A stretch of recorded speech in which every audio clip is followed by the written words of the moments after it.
Hello, all my crafty people out there.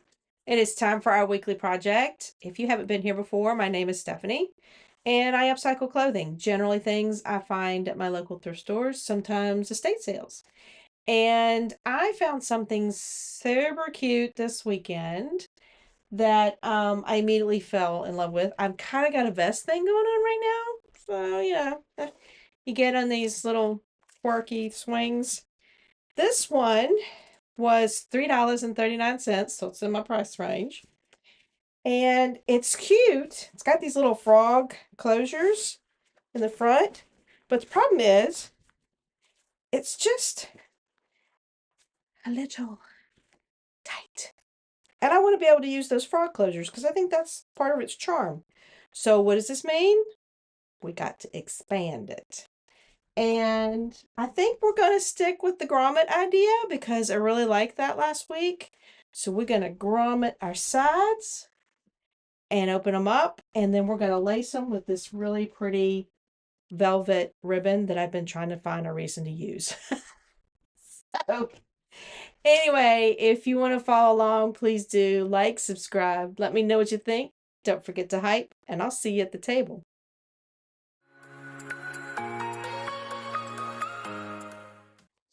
Okay, everybody, here is our vest.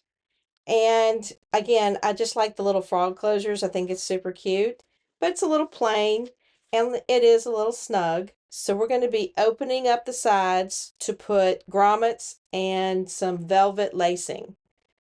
And I've had this for a long time. I've been trying to find a project for it, so I'm excited to finally find one. Now, what we are going to be doing is just opening up these side seams. I am not worried about the shoulders. The shoulders aren't a problem for me, but this side seam will give us the extra room we need for the girls. We all know what that's like. So this is a potentially no-sew process. In other words, if you wanted to take your scissors, cut up that side, apply your grommets, and lace it up, you could be done. You wouldn't have to do anything else, no sewing, no nothing. And raw edges on denim is great because they'll fuzz up and fray perfectly. But I am going to open this seam up with the seam ripper and determine whether or not I want to actually do that. I think I'll probably have the finished edges, but again, not something you have to do.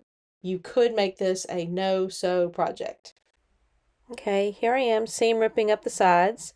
You have that exterior seam, and then you also usually have an interior seam that's usually a serge line. So I had to take both of those separately, and I took them all the way up to the armhole right under that binding. Okay, everybody, we have taken apart the sides here, or I have. You have come along for the journey, and we have this binding that goes all the way around the armhole. And I am going to simply cut that. I'm going to try and make sure I cut it where the seam originally met. So I am just cutting that in half though. And like I said earlier, if you wanted to and you didn't want to have to stitch all this down, you could trim that back, put you a grommet very close to that edge and all the way down and not have to sew a thing. So that's, that's an option. Quick project. Let's get the other one. So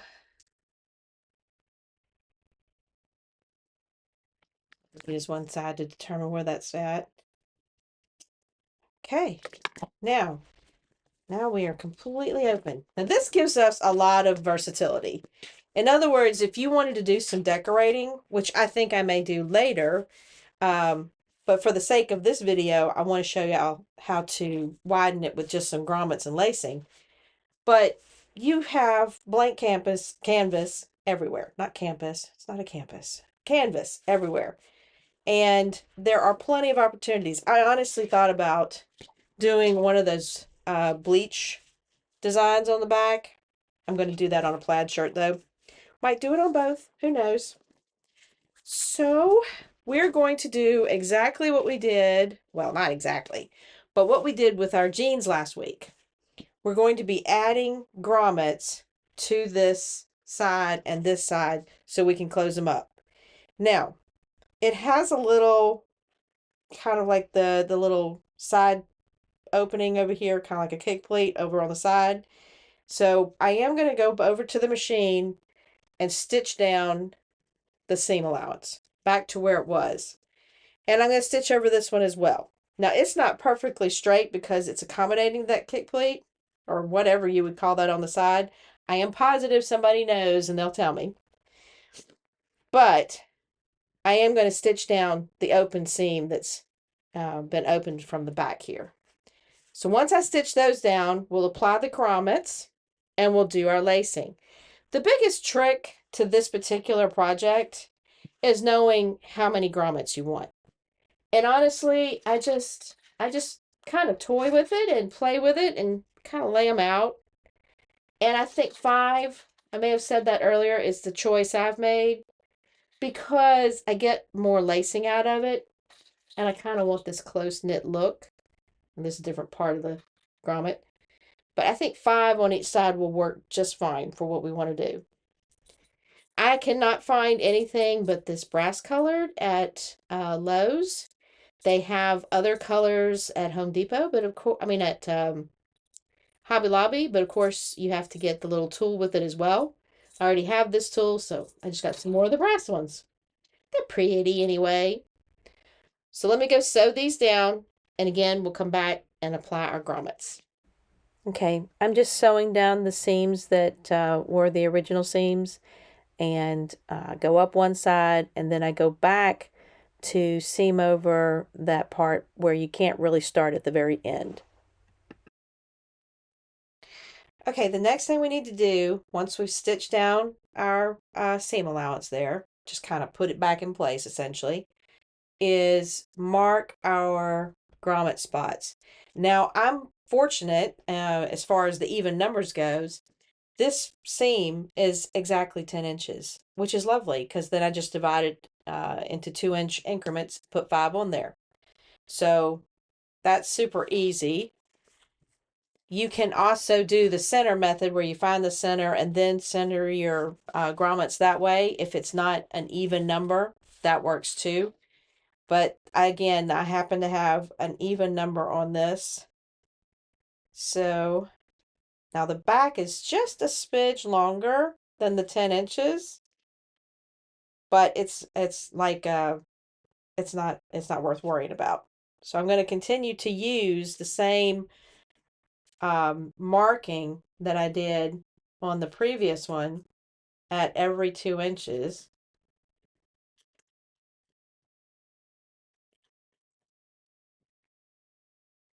And right here. And see, there's a little bit longer piece in the back, just the way that the vest was made. But I'm just putting a mark every 2 inches.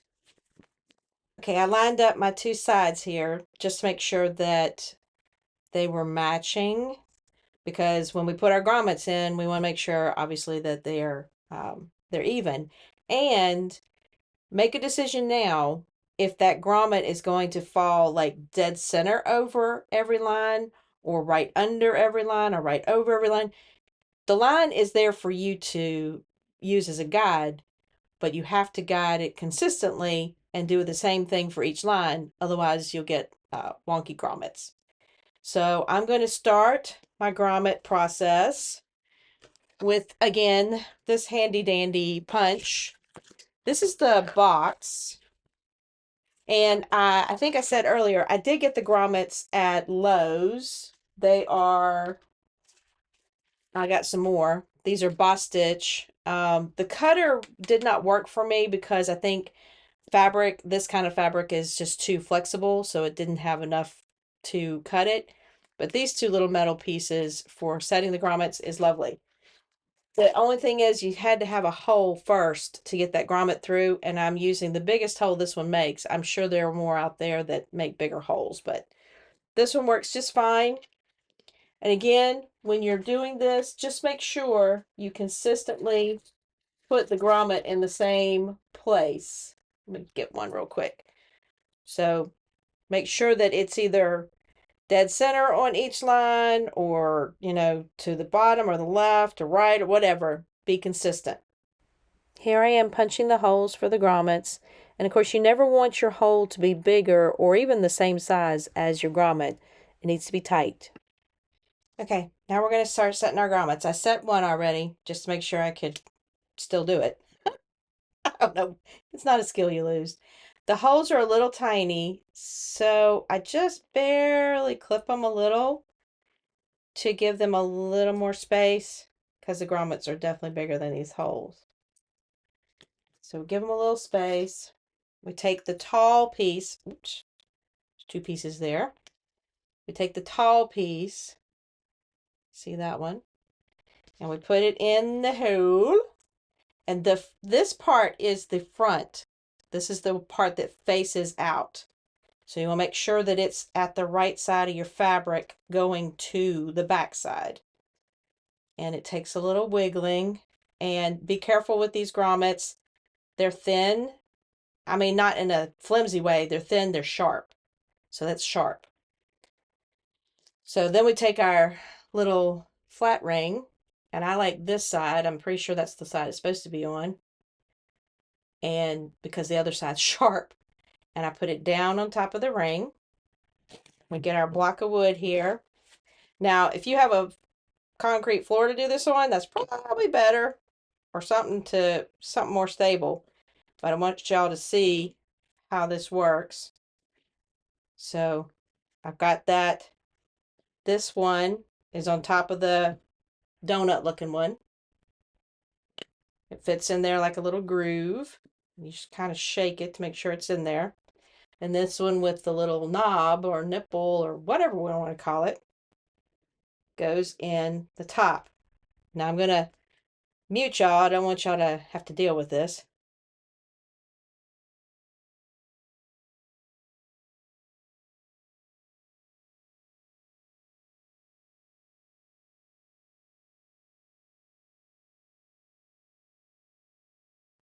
There you are.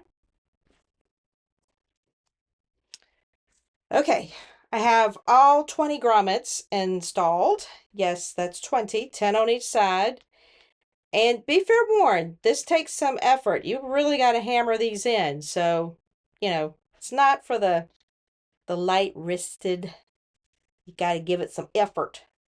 So this is 3 yards of that velvet ribbon that I have. And I know I'm not going to need 3 yards a side. And I think I might be able to just cut this in half and make it easier for us to thread through. So I'm pulling it up just to make sure I get it even, or as even as possible. Cut it in half. And I'm not too worried about this fraying. It kind of frays at the end, but all of it has frayed like that. It's supposed to. So I think it will stop like cotton does. And you'll only get so far if you just kind of rub it and knot it in a way. So let's take our ribbon. There's a lot of different ways you can run this. I'm going to run it from the top first. So I'm going to take the 2 ends and I'm going to run it down to the inside like this. So the ribbon will show, the velvet will show on top first. And we want to keep that velvet on top. So you just kind of got to give it a little effort there. And see, like that. And then we'll just take it and run it. Now, you could run it like shoelaces where you go over the top, but I'm going to go under, over. So like this. And then that way we can keep the velvet on top since it's one-sided. Now, if you were using lace, you wouldn't have to worry about this. All right, here I am lacing it up and just trying to make sure I get them even and facing the same way as the other side. Tricky. Anybody that ever was fanatical about lacing their shoes knows what I mean. And there's my bow. Okay, everybody. Here's the test. Now, it was tough to get on earlier because it was short on the sides. we got plenty of room now. We can expand that room with this process. Grommets, lace, ribbon, leather, whatever you want to add. And now I can button it, which again adds to the cuteness of it because it's got these little frogs. They're a challenge to button those, so it takes me a little bit of time. It's not that I don't have room, so they're just challenging. So anyway, I hope you enjoyed this. This is a simple way to expand a vest you already have and you still love, or something you find and doesn't quite fit. It's a good opportunity to change it up. And there's a lot of things you can do to the vest other than just the grommets and the lace. So I hope y'all enjoyed this. If you did, like, subscribe, let me know what you think. Don't forget to hype. And before we go, I do want to let you know that I am working on a big project right now, a Mardi Gras train for a little girl. I say little, the train is still going to be taller than me. So I might do some specials on that and let y'all see how that goes. Fingers crossed it'll go well. If you don't see anything on it, then that didn't go well. So anyway, y'all have a great day, afternoon, whatever you've got. And I'll catch y'all on the flip side of our next project.